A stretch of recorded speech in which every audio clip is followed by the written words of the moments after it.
Sofia Vergara was one of my first celebrity clients, and then that trickled into me meeting Kim Kardashian and her sisters. Here's a little exclusive for you. Can I get sued for saying this? I didn't want to be a part of the Mormon church. I didn't want to be a young wife. I wanted to pursue a career. And then once I got there, I was like, wow, I've missed so many birthdays, so many baby showers. I've missed weddings. I have been so of service to my clients that I forgot to have a life. I got turned away by a competitor who had offered me my own brand under their brand, and I was told, you're not famous enough. Do you have a go-to weird beauty and or hair hack that you swear by? Extensions are the best way to add some thickness or add some length. It's like the ultimate high maintenance to be low maintenance, which I love. Give me all the things that I only have to do once, and then I don't have to think about it. I was sober for 3.5 years. I just quit because nobody that I know that's in their mid 40s and 50s looks good when they are drinking a lot. Just facts, sorry. Are there any beauty or hair trends you secretly think look better on Instagram than they do in real life? Oof.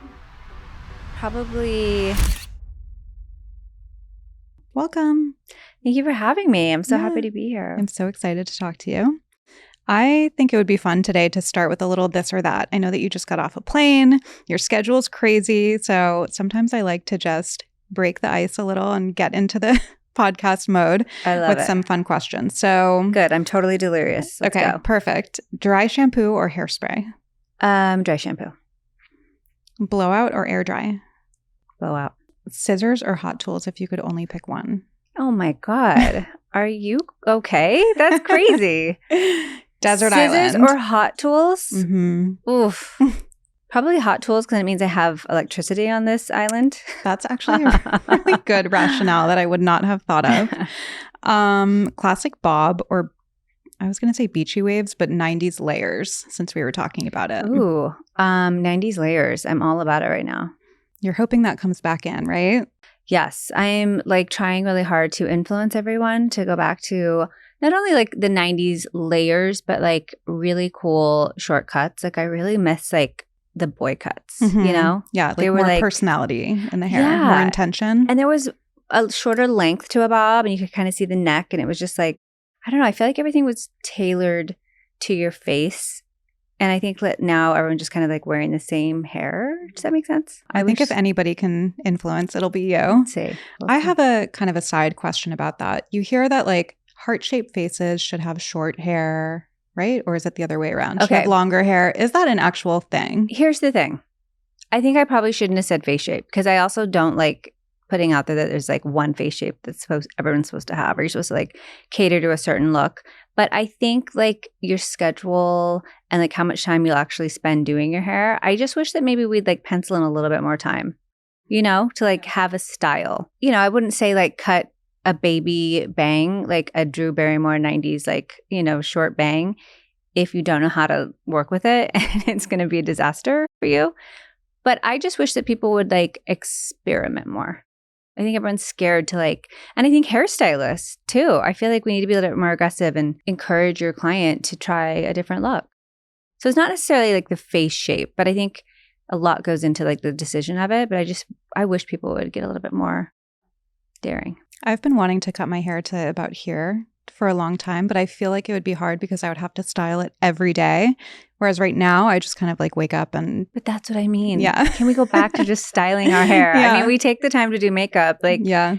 And I think like as a stylist, I always tried to show, I mean, my hot round brush that we came out with at Mane is flying off the shelf because the purpose of it was to kind of give you the power of manipulating your hair and doing it quickly. So I think that there's like shortcuts that your stylist can, you know, I mean, spoiler alert, extensions are the best way to also like add some thickness or add some length. And there's so many things out there now that you can use to get a really cool style quickly. Yeah, we were talking about that brush. It's my favorite thing ever. But to your point about extensions, do you like clip-ins or tape-ins if you had to pick one? For sure, tape-ins. Yeah, they just like lay flatter. You don't even like feel like they're on your head. But, you know, clip-ins, when I was on set, like clip-ins are great when you need like a temporary fix. But I just feel like I like a tape-in just because it feels like part of you. Yeah. Yeah, I've been doing tape-ins forever. Yeah. I have Bellami right now. You have Bellami, right? We all have Bellami in this room. And you really don't notice them, but I feel like people are sometimes scared to go the tape-in route. So I feel like clip-in is a good entry way to getting extensions. Yeah, I feel like the best way to describe it, like Bellami, their whole like tagline is beautiful extensions of you. And it really does feel like, you know, the way that the hair is treated and colored, like it perfectly goes in with my hair that I went to Matt Rez and had like perfectly highlighted. And it just like fits right in. It really does just feel like an extension of my hair. And no one ever, you know, this is the thing. Extensions have come a long way. I think that 20 years ago, we're still thinking about like what we would see in Us Weekly of like beads and extensions and seeing it. They've come so far and really are so high quality. And Bellami's like the best at creating different types of extensions that you can put in your hair depending on like what you prefer. And the color is so good. I think it's super exciting. And it gives you just like a freedom of not wearing your hair in a ponytail every day. Actually like wearing it down and feeling good about how it looks. It's like the ultimate high maintenance to be low maintenance, which I love. Yeah. Like give me all the things that I only have to do once and then I don't have to think about it for like months. Also, like let's talk about this. Like if you're scared or your hair is like fried, you can put in that color and get the color that you really want without even touching your actual hair. So that's like one of the best parts about it too. I had very short sides. Like it was giving mullet a couple months ago. It was very short in the front and everyone said, oh, you have to cut it into a bob. And I was like, no, I don't You accept don't have that. to cut it into a bob. Yeah, no. And we now have to kill that. Yeah. That concept of like you have to cut it into a bob. No, you don't. Like get some hair, put it in really quickly and like live your best life. I love it. Okay, well, I want to rewind a little bit and talk about your story. I was telling you before we started recording that I recorded with Anastasia Soiree this morning. The queen. And she has an amazing story, but we were talking about your trajectory as well. I mean, you have been the ultimate hustler. I've been listening to so many podcasts and interviews with you leading up to this, and your story is amazing. And there are a few things that I really want to dig into today. One, though, is you've had this amazing trajectory. You have so many successful brands. You are like a household name when it comes to hair and so many endeavors. But you've also been really open about things like loss, you know, from your dog to your dad to more recently the fires. And I'm wondering how, I guess, if or how that's affected how you approach your life and your business now.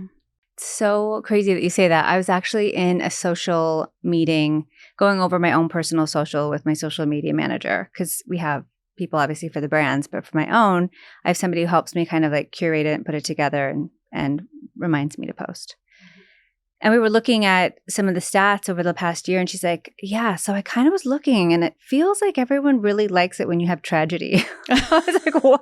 Oh, God. She was like, they're the highest performing post. Oh, my God. Okay, that doesn't surprise me, though. No, but really it comes down to like that was support. You know, that was people supporting and people like showing me that they like saw and that they care and just like giving good, you know, words of support. And but I was just like, oh, wow, at least something good came out of all of it. Yeah, I mean, I feel like I've always treated Instagram like I dance like no one's watching. And I've always loved the concept of being able to really like share my story. And because I never would have imagined that my life would have led to where I am today and the things I've gotten to do. And it went from, you know, doing hair in the salon was so exciting. And then going on Madonna's tour and traveling the world at 26, I'm like, this is it for me. And then I just kept kind of dreaming and putting goals on my board of wanting to go to Paris and do the shows. And I got to work with John Galliano and like be in rooms backstage with Kate Moss and Anna Wintour. And that was my like Devil Wears Prada. And then I'd come back to LA and I'm like, okay, I'm done. And then it was like, next thing you know, I was working. Sofia Vergara was one of my first celebrity clients when her show first came out. And then that trickled into me meeting Kim Kardashian and her sisters. And I just found myself in this, like, I don't know how I have managed to always end up in some really lucky situations. I talk a lot about this with like Mario, Makeup by Mario, and Mary Phillips and I are really close. And we all started out around the same time. And I think the biggest thing is work ethic has been my best friend. You know, I've always, back before hairstylists were ever like a name, you know, we really were about like just being there for your client. And I think for me, sharing the highs and the lows it's just been really important to me because I want to paint an honest picture of what my life is and let people know that we all go through the same things. We're all suffering the same things. We have wins, we have losses. And, I just try to encourage, but also let people know that I go through hard things as well and try to, share all of it. I've heard you talk about being raised in the Mormon religion and before the TikTok show. Yeah. When it wasn't cool. You were an OG Mormon. Right? I was an original trad mom. Trad wife. But you've talked about the principle of service and how that has kind of played into your career. And I think it's probably contributed to your lack of ego. You've been at the service of your clients, but as you're speaking, you do that for your community too. You do that for your audience, So I think that that's such an important thing to do for people, especially now when we're seeing everybody's like highlights and everything, to show the reality and to share your tragedy. Like that is a service to people who are going through similar things. I also feel like, I have a really close group of girlfriends and we all kind of are starting businesses and families and are in the same world. And we also are all very vocal on social media. And one of the girls this morning just said, I just want to say I appreciate this chat so much. And the fact that like you guys are all so honest and so real. And I know I can trust you guys and no one's changed over the years. And that's something I think also, because social media was so like, I look back at the original like first 2 years of Instagram and I'm like, oh my God, bless us. We were so like innocent and just like posting a rainbow in Hawaii. With like a sepia filter. 100%. And that ugly border. Yeah. And I feel like then it became so glossy and so filtered. And I feel like that's kind of going away a bit. But I don't know. There's something I appreciate about like the people that I follow that I know are just like really honest and the overused word of authenticity, but it really does like mean a lot now. Yeah. And I think it's harder and harder to find. And I think that hopefully, to your point, the pendulum is swinging a little bit back away from that super glossy, not so authentic. I think in this like world of AI right now, oh my God, and like the more we're going to see of AI, I think that like we're going to really start to appreciate the like low brow, like realness of things. And it's funny because I just did a whole rebrand with my other brand, Mane, and I had my 13-year-old niece come in and draw our logo. I had a bunch of my nieces, like, I was just like, play around with it. What would you do? And I was just looking at all of this stuff and I'm like, this is it. This is like, it's so human and it's been so well received. I'm so happy about that because I love anything. Like I grew up with like Stussy. Yeah. Oh my God, the best. And it's still around. Yeah, I know. It's crazy. Because it's just like, you just feel like it's so, that hand-drawn logo and it's just like throwback. So cool and you're part of a community and it's, yeah. But I hope we see more of that. Yeah. I think the AI of it all too is like the most terrifying thing. I just won a lawsuit against a company who made a deep fake of mine. Yeah. I saw that. But it's you won the lawsuit. I won by default because they didn't respond. But you were in my girl group chat. We were all so upset about that for you. Thank you. That was crazy. It was crazy, but it's happening to so many people. And it was like trying to deal with that one. It's whack-a-mole. A million other ones pop up. And I don't know how they're going to regulate that. That's a totally different conversation. But I do agree with you. And I think that people are going to be craving reality, really, which is like, I don't know. It's so crazy that we're at this point. But I think it's good that we're all talking about it and we're aware of it, And I feel like the youth always holds a mirror up and makes everybody like, be honest about things. They're so smart. Oh my God, kids are so smart. I am not worried about what's going on right now because I feel like the youth inspires me so much.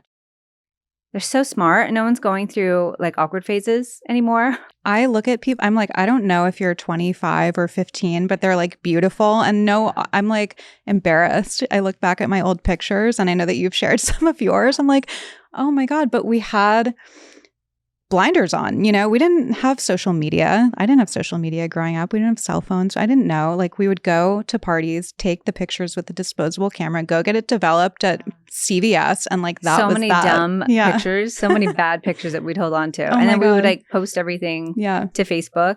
like the whole Oh yeah, that was night. the best. That's so funny. Okay. So I want to go back a little bit. You mentioned you were like going to Paris, and I heard you in other interviews saying that you would give names of people who you saw were going to be there.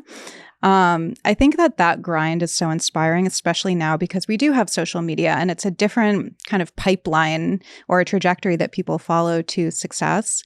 But you really had grit and perseverance, which I think are so necessary and critical if people want to succeed. So can you talk about what was driving you at that time? Oh my God. So I would say when you have nothing to lose, it pushes you because you have nothing to lose. Like when I moved to LA with my best friend, we were so Romy and Michelle. We had no money. We knew no one. We had nothing to lose, and it just felt like so much to gain, you know? And I've always kind of had that in the back of my mind, even when I started businesses. Like my first business was OUAI, and I felt in my soul, I knew what I was doing. I knew I had put in, I just read that book. I think it's called Mastery, but it talks about just the amount of hours that you have to put into something to really be a master of something. And I felt so confident in what I was doing. And so I am kind of the mindset, I work my butt off and I like get obsessed to the point where it's like all I can think about. And then I just go to the next, whatever, you know, my heart is telling me I need to do. And yeah, so for OUAI, I knew the timing was right. I knew I was ready.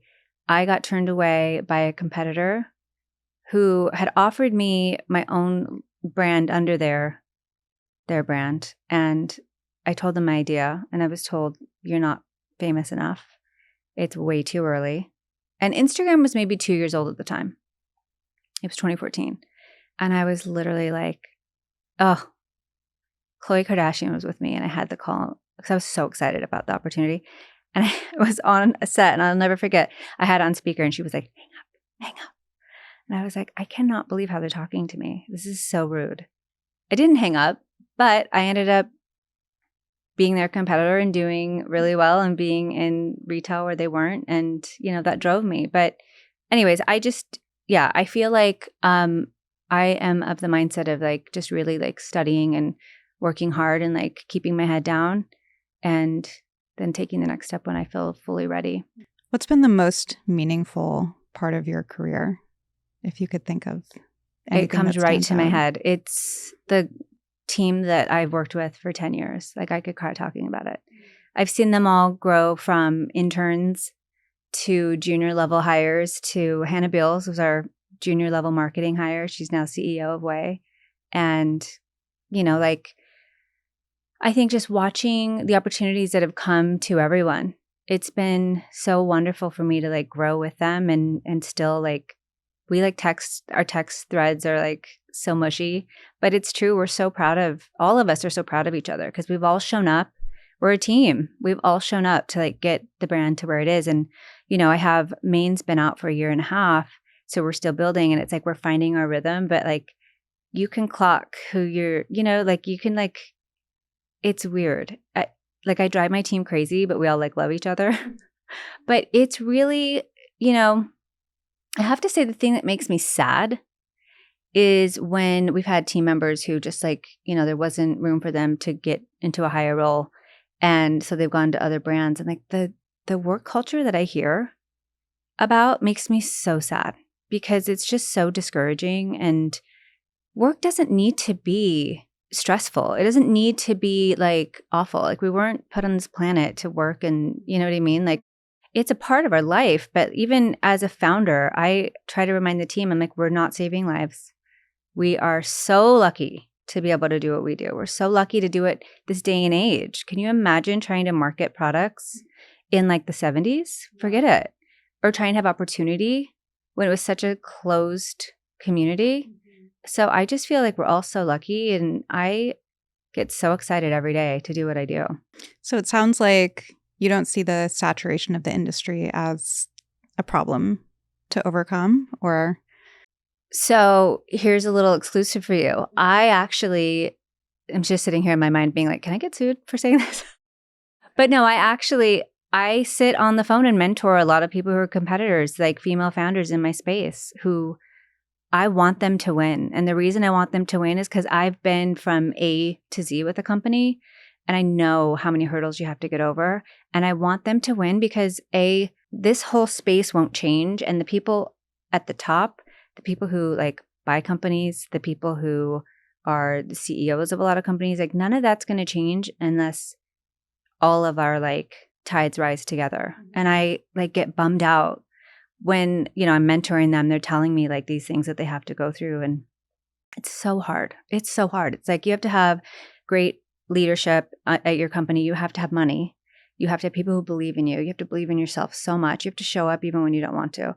And then it's like you need to like make product that's going to hit, and you have to have an ops person who's leading it all. And there's so many things that go into it.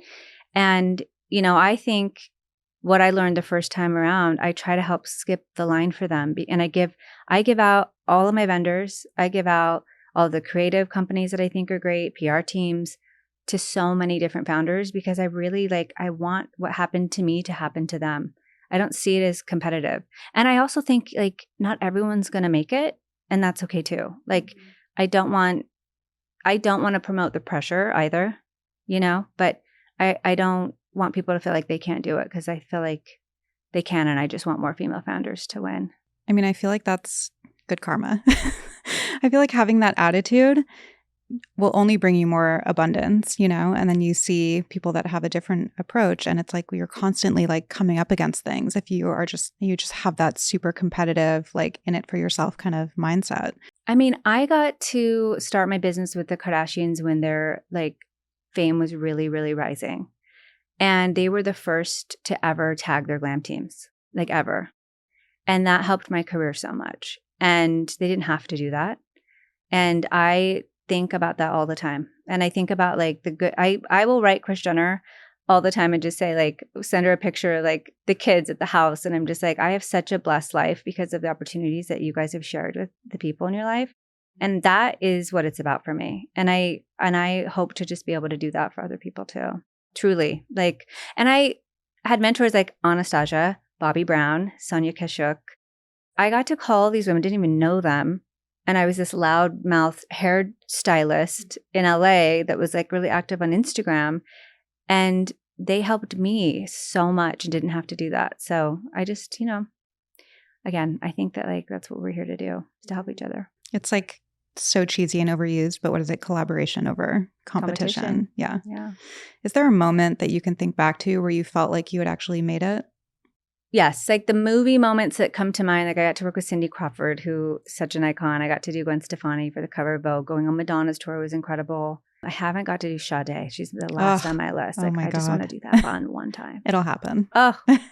Manifesting for you.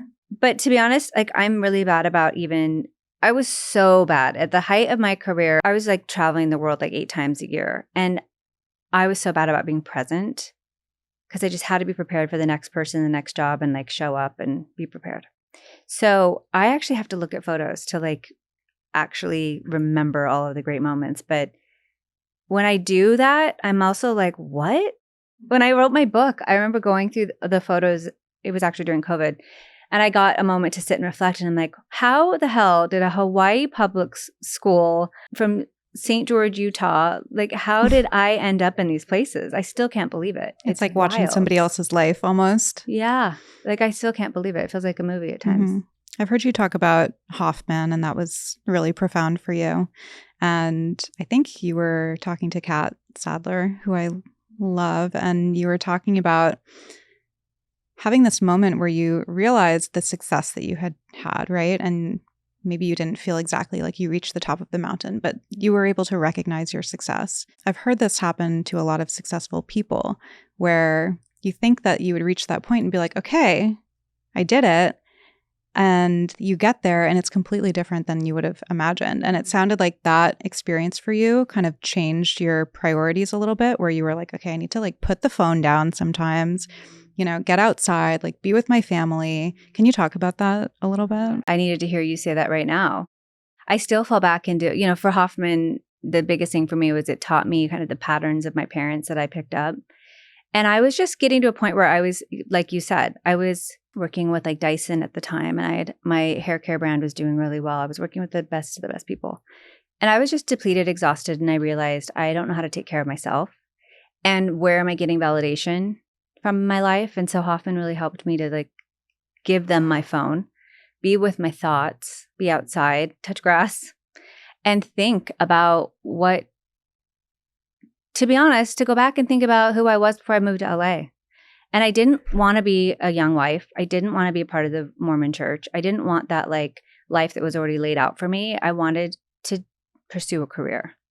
And then once I got there, I was like, wow, I've missed so many birthdays, so many baby showers. I've missed weddings. I have been so of service to my clients that I forgot to have a life. And that really, I got married, I barely remembered it. You know, like my husband, God bless him, like we were apart for so much of like the first 5 or 6 years of our relationship. And he asked me to marry him. And I was like, wait, what? Oh, I was not in the moment. I was just so depleted. And so when I went, I realized, I'm like, God, I grew up with a working mom, and I watched her give her all to her kids and her work. And I completely mimicked that. And I also watched her not take care of herself. And so I really wanted to kind of get ahead of that and just realize like, and talk to like the little me and say like, it's okay. You're safe. You know, like I've always been scared of being poor because I saw my family struggle with money and my extended family, and it really scared me. And so for me, I had to be like, you know what? I need to work to love work. I'm safe. I'm okay. I don't need to like overextend myself, and I need to put my oxygen mask on. And I did that. And I actually came out of Hoffman, and I did not want to have kids. My husband was like, it's not going to happen. And I came home and I was like, we have to have kids. Really? Like, what? Oh, I'm wow. like, yeah. I'm like, I deserve to have this experience. I deserve the love. Like Wow. I am exhausted from the kids. Yeah. No, but I just like gave myself the permission to actually like have a life and say no to things and realize that by saying no, it's okay, because like I had always gotten the next step because I said yes and did everything and took care of everybody. And I was just miserable. So I think like it's important to be honest with yourself and also know that like if you say no to something, something else is going to come along, and it's okay. You have to take care of yourself. Yeah. Well, I feel like we all have different core wounds and core fears, and security is a huge one, I think, for a lot of us. And so I think that those fears really drive our actions, and like drive not being able to say no, always saying yes to the next thing, because what if another thing doesn't come along? And this kind of scarcity mindset, which is understandable, but at the same time, like if you're not cognizant of it, like it will burn you out. I remember calling my grandparents on the first few jobs I got that were like good paying jobs and being like, Grandma, I can't believe it. Like I'm getting paid. My mom would always call me at the Golden Globes. I remember she'd be like, so wait, honey, I don't get it. They're paying you to do their hair for these events? And I was like, yes, this is a job. Yeah. For like 5 years, it was this conversation. But I remember just thinking like, God, I don't want to be ungrateful. So it's coming from a place also of like, I don't want to be ungrateful to the universe for these opportunities. And I just felt like I always had to say yes. And I really learned that like by scaling that back and just, like kind of giving to different sectors of my life, I felt more fulfilled. And as a mom, I have to tell you, I struggle now because that little bit I was giving to myself is now given to the kids. So you saying that is just reminding me that like I've got to figure out, it's just like shuffling things around a bit so that I can get some alone time and actually just take care of myself. Yeah, my therapist and I were having this conversation about allocating your water. So people think, especially in relationships, like, oh, the grass is greener, somewhere else. And we always hear the grass is greener where you water it. And my therapist was saying, but you don't have an infinite amount of water. Like you have to take water from somewhere else to water whatever it is that you feel is deficient, whether that's your relationship with your kids or whether it's your business or your relationship with your partner, your family, or yourself, whatever it is. And I think that what so many of us try to do is just keep pouring and pouring and pouring and pouring and pouring from the cup, the same cup. And, again, it's like we just get back into that same place. So can I tell you my biggest battle and hurdle of life is perfectionism. And Hoffman really helped teach me. I walked in there and I was like, I have this business thing that's gone awry and I'm so upset and I've never been angry in my life. I never come from like fear or anger. How do I shake this? They're like, let's talk about your mom and dad. I was like, no, they're fine. I grew up Mormon, like picture perfect, never like no drama. Well, let's talk more about that. And I was like, well, no, everything was perfect. And I kept describing my childhood and he was like, you've said perfect 20 times. And I was like, oh my God. And I realized like I was raised in a culture of perfectionism. And so that's something I really have to battle. And like, even as a mom, as a boss, as a human being, I have to learn that like the perfectionism isn't sustainable. And I can't, put that pressure. And I think Instagram is something we have to be really careful with, because I think like we're seeing so much of the highlights in perfectionism. And I think it's really messing with people's psyche. So if you're just turn this podcast off and go touch grass and then come back. Well, no, you can listen to it, but don't watch it. You can touch grass and listen to the podcast. I struggle with that too, perfectionism and people pleasing. Yeah. And I'm sober. I've been sober for almost 12 years. Oh, good for you. Thank you. Oh, can I just say really quickly? Yeah. I was sober for 3.5 years. That's amazing. And nothing is better than waking up feeling good. Yeah. And I literally I just quit because I was tired and I felt like, oh my God, I'm getting older. And nobody that I know that's in their mid 40s and 50s looks good when they are drinking a lot. Just facts, sorry. And my assistant said to me, she goes, it's like stealing tomorrow's happiness. And I was like, wow. Oh my God. And like it made me stop. And now I'm like a Hugo Spritz here and there, but nothing felt better. Yeah. And like showing up also with confidence and not needing to rely on something was so freeing. Yeah. I'm going to get back to That's been the big thing for me. I mean, I'm like no judgment, whatever anybody does. And I always say like, if I could drink and like not end up in like Tijuana for 4 days, then I would, like everything in moderation. But no, it's been amazing for me. But I've had to, uncover a lot of the reasons why I was drinking. I wasn't just drinking to excess because, I nearly died, and I was having seizures all the time and in and out of hospitals. And so when you take the alcohol away, it's like, okay, I'm still left with me. Like, what is driving that? So I've had to look at a lot of things. And I also, like I said, struggle with like perfectionism, people pleasing.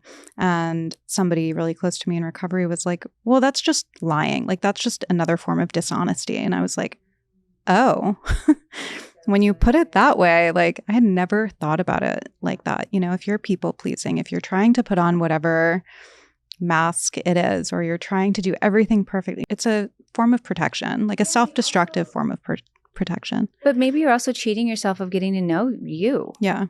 It's so complicated. But also that book, Quit Like a Woman, for me was just like, Holly. Oh, right? Holly Whitaker. Yeah. I couldn't put it down. Yeah. I was like, oh my God. And I feel the same way about like when my friends get really down about the news and like we're sharing information that we're inundated with it. I'm like, guys, please don't forget. This is all a business. All the things you're clicking on leads to advertising it's all a business. And it's the same thing with alcohol. It's all a business. So I feel like for me, it's helpful to kind of like keep that in the back of my mind. Yeah, like they want you to be. Yeah, okay. It's a Although business. I do feel like I missed out on all the fun stuff. I'm like, I never got to have the Hugo Spritzes or like the White Claws or anything. I got sober at 28. And at the time, like nobody was sober. And you got sober at 28. You had fun. Oh my God. No, I think it's like 21 to 25 is a sweet spot for all that. Yeah. You're so smart to get your shit together at a certain it wasn't age. by choice. Like it was very much life or death situation. Yeah, but that's a choice. You made a choice. You made a choice. Yeah, like, initially it was made for me, and then I accepted. Okay. Yeah.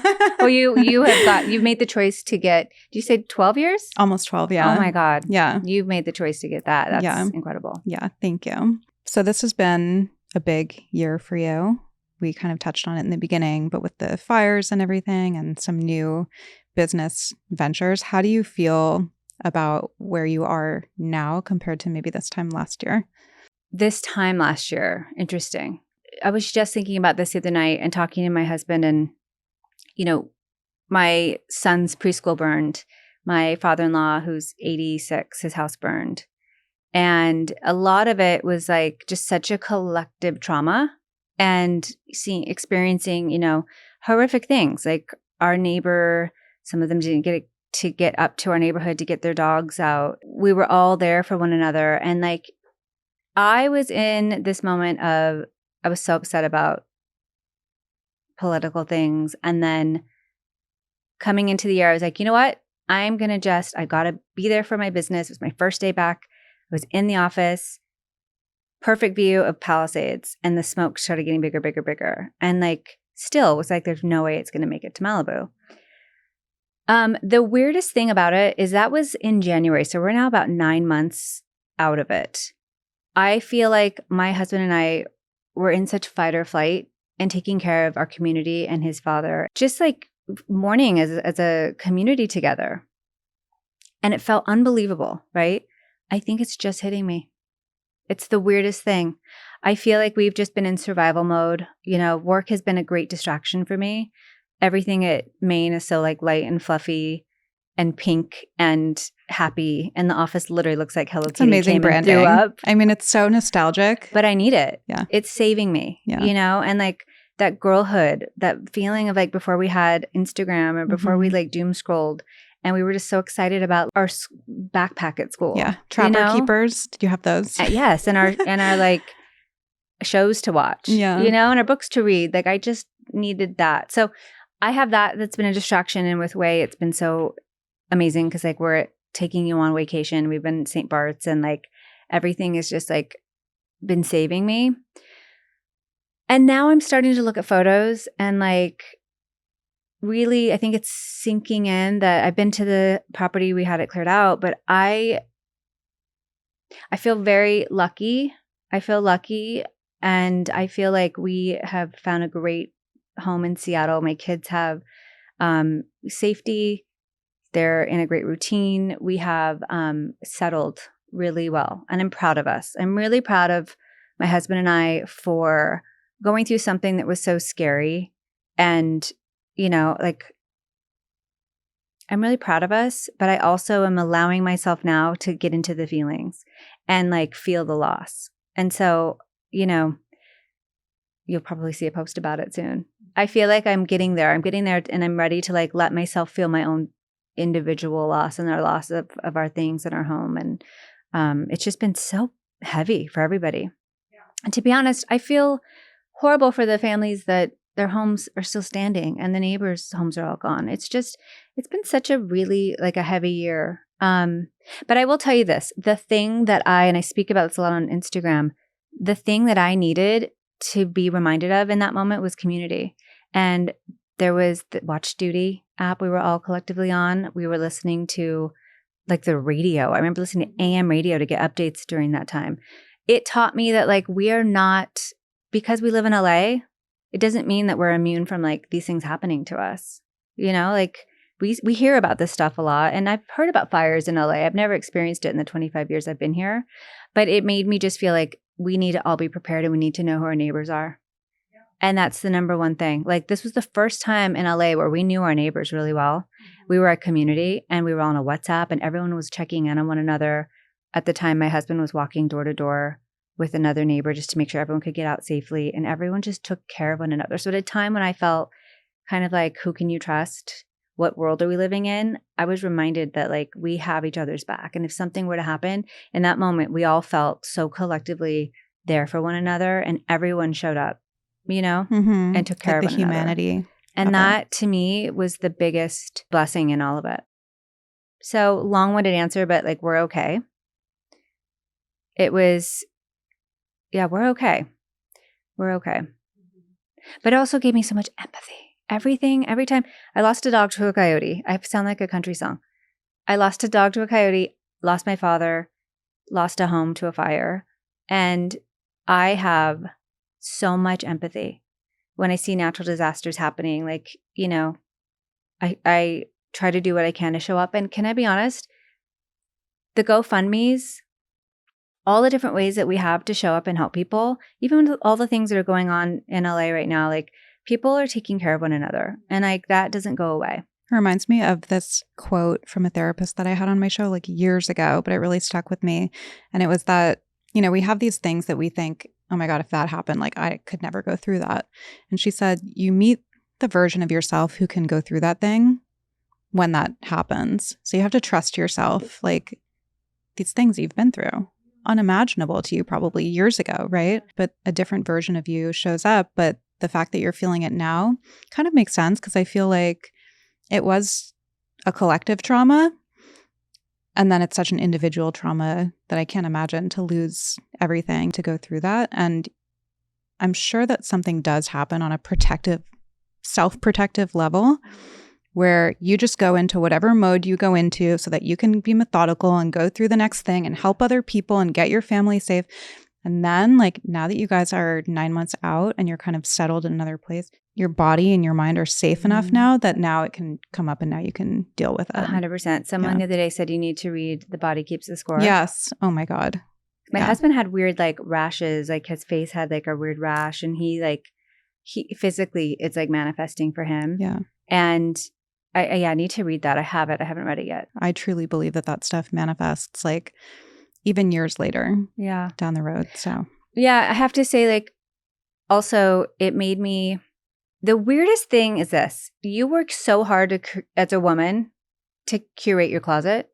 And I had things I'd collected over so many years and it was like the thing, and I clean out a lot, but it was like the nice things. And I felt like, I'm in my, early 40s and now I have like the perfect closet and a perfect house, blah, blah, blah. And to lose it, like I did not care about one thing that was in my closet. All I cared about was my grandma's jewelry. I cared about a letter my dad wrote me, some stuff that Virgil Abloh had left and like handwritten things from him and like sentimental things that I'd already had in a firebox. So that's my biggest tip. Yeah, I've heard you talk about this. So For helpful. Also, you guys, even if nothing is happening right now in your area, just periodically go through and videotape and take pictures of your closet and your home and the things that are in it for insurance purposes, because I did that religiously like every 6 months. Cuckoo, I know. And it was so helpful to have. But also just have a plan, like have a box of the things you can grab quickly if you ever need to and just be prepared. And, again, get to know your neighbors. I think we need that more than anything right now. I think we all just need to like get out more and talk to people and be really nice to jewelry designers, hairstylists, and make them your best friends. Yes. And just know your neighbors. Yeah. And everybody I know for sure is going to their closet and videoing everything. And I actually never did that until the fires started. I did all that. Terrifying. Just talking about it, I have to like remind myself to like breathe, thinking about it. It was just, that day was so crazy for all of us. The whole city was on fire. It was crazy. I lived in the Palisades for 8 years with my ex, and we lived on Amalfi, so like overlooking Will Rogers. And we had seen some smaller fires before. We also lived in Malibu. We had a house there, and we were evacuated for the Woolsey fire. Yeah. Oh, I've given up on the Malibu dream. Yeah. I have a friend, super inspiring woman, but she and her husband lost their home in the Woolsey fire, bought a house in the Palisades, spent a couple years remodeling the house in the Palisades. The house in the Palisades burnt down. I mean, what do you do at that point? And she has the best attitude. It's very inspiring. Can I just please, anybody that's in LA who is in Altadena, Palisades, Malibu, please check on the older people. Yeah. Just check on them because that's the biggest heartbreak to me. Yeah. The ones who like didn't get to take things that meant so much to them or raise kids in those homes. Like I can't even imagine. I know. And it's just like at that age, you don't imagine to go through things like that. It's just so tough. No. But yeah, I remember texting my ex and he showed me the smoke coming over Will Rogers and I didn't think anything of it. We were like, oh, we've seen this before. I don't think anybody could have imagined, but okay. But we're not exempt. And by the way, if you go to the Watch Duty app, I do it periodically. Yeah. There's so many places and so many people like just be prepared. Yeah. That's it. Our app went off recently. And I mean, it was like trauma response and we didn't even lose anything, but just everybody. It was again that collective trauma. But I can't Watch imagine Duty got like a Time magazine. I don't know. I was glued to that. I was like, why is this helicopter there when the reservoir is over here and they need to go? Like it was psychotic. Okay. Well, not to completely take a left turn, but we can go back to some trend and beauty questions to close out. Are there any beauty or hair trends you secretly think look better on Instagram than they do in real life? Oh, you know what's so hard for me is like, what's a hair trend? Do you know what I mean? Like I've been going through a lot of vintage magazines and like seeing the pages of like trends when you would go to a magazine to see what everyone's doing. And now I feel like things are moving so quickly and I don't even know, like I couldn't name, I feel like in makeup it happens where there's this trend everybody gets into, but I feel like with hair, it's so personal that I couldn't tell you. I mean, we have like, there's shortcuts, there's long hair, but I don't necessarily think of like things that are super trending, which is such a boring answer. That's okay. Yeah, I mean, and also there's kind of a different trend, I'm using quotes for people not watching every week. And it's like the soft suede blonde, the teddy bear this, the blah, blah, blah, you know, like everything has a name. Yeah. Balayage, like yeah. all of it. Yeah. I can't think of anything that like I'm offended by when I see on the street. Well, I have a kind of flip side question to that, which is there a trend you think deserves more love in the real world? Still no trends. I know. Like, wait, you just answered. Okay, here is something that I want to start getting trending. Okay, we talked a little bit about this, but I would love to see women really like play with their hair a little bit more and like play with different color tones and different lengths and like going back to all the things that I love. So the Mane hot round brush is so exciting to me to see people be able to actually do their hair and like make it look like it was a really pretty blowout on their own. I have something else coming out for, I can't say too much, but it's coming out that's in that what I just family. saw? It's what you just saw. And that's going to be a game changer. And then as far as like product with OUAI, I've tried really hard to like give you things that make you feel like escapism. Makes you feel like maybe you are not going to St. Bart's, but we're bringing it to you and you're just going to feel good and smell good. And we have a really incredible product that's coming out to make your hair really soft is what I can tell you. And then with the extensions and Bellami, it's been really fun for me to be able to show, honestly, this is what it is. When you're a hairdresser, you really choose that profession because it's all about like, we're therapists. We're there to make someone who's not feeling so good and not feeling good about themselves because that's when you make the appointment, right? When you're like, I need to pick me up. I need somebody to go and like make me feel good again, whether it's color or cut. And I really love being able to like give that to individuals and like let them do it on their own. And so that's what's so fun about extensions too, is I feel like you can like play around with length, thickness. You might feel like you have postpartum loss and you just like want that like thick hair around your face again. Instead of cutting your hair short like every single postpartum mom does, you can actually like add a little bit of hair, take your extensions into your hairstylist and have them like blend it and then put it in so it perfectly matches your haircut. And I feel like, you know, get some extensions and try to cut bangs and see how you feel about it. So that's what like I think everything that I do really is about like making things easy and making things fun and things that smell really good. That's like what I want to do is make you feel better, smell good, and be able to do your hair on your own. If you only had 5 minutes to get ready, what's the beauty hack you would never skip? Okay, so my beauty hack I would never skip is what I didn't skip today and like putting in extensions in the front because I just felt like I wanted to have fullness and cut a little bit of layers and just do something that was really like really cute on camera. So I love your hair right now. I put these in and it literally took And I'm me 5 looking minutes. at the screen behind you. It looks so good on camera. Really? And it looks natural. I didn't even know that you had extensions. Take a picture so I can post it. It's been super exciting for me because I've been working with Bellami and I've had their hair for years. And one thing I always tell clients, and like take your extensions, like they have really great color, like so many options. But I love taking your extensions like in the shower with you on a hanger, like a pant hanger, and just like washing it and drying it. And it's like your best friend. And it's funny because people will say to me, should I feel weird about wearing extensions? And I'm like, it's literally 2025. Like we've come a long way. You don't need to be so like self-conscious about it. Also, like if you're dating somebody and like they haven't ever seen extensions, something's wrong with them and just run. Yes, true. Okay, a couple more. Do you have a go-to weird beauty and or hair hack that you swear by? My hair hack that I swear by, I've talked about it for probably 10 years now. I love shampooing your hair at the scalp with something different than the ends, like something super hydrating on the ends and something super clarifying like detox shampoo at the root. And it just helps you to really like balance out your hair for a couple more days. Also hair oil. I feel like we don't talk about it enough. And I think like if your hair is feeling dry, you need to just put oil in it. We like put lotion on, but we don't think about our hair. I have a question about this because I've been seeing this a lot on TikTok. Does hair oil, I know that there are different kinds, but people are saying that if you put hair oil on before you style that you're just frying your hair. Can we debunk this or? I need to get more context here. Okay. You're putting on wet hair or dry hair? Dry hair. Oil on dry hair to style it with hot tools, you mean? Yes. Yeah, I don't know why you would do it in that order. I normally do like the hot tools and then the oil afterwards. Okay. You don't need to like add or the moisture. Or like next day hair. Say that you used oil to style and then the next day you're like, oh, I want to go in and I want to restyle my hair. Is that like a big no-no?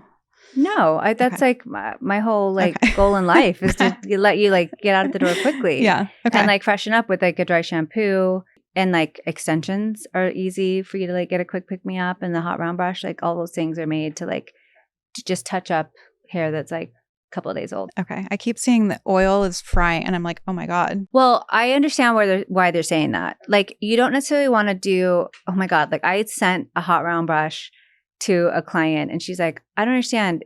She thought it was a blow dry brush. So on wet hair. And I was like, no. This is when your hair is dry to style and smooth. But yeah, so oil, you wouldn't need to do that beforehand. But can I tell you my other biggest thing? You have to use heat protectant. I love a good heat protectant spray. We have one at Mane, like pre-using any sort of hot tools. It's just really, really good to have that like barrier of protection. What is a small, unexpected change you've made in your own beauty routine that's enhanced your life? Or your skin or whatever. Mary Phillips lip liner, the m.ph Beauty. I have her the overliner underpainting thing. Did you? I don't even know how to use it, and I'm obsessed with it. I mean, she has a whole tutorial. No, but I mean, when I got it, I was never I never contoured or underpainted or anything. Did you underpaint today?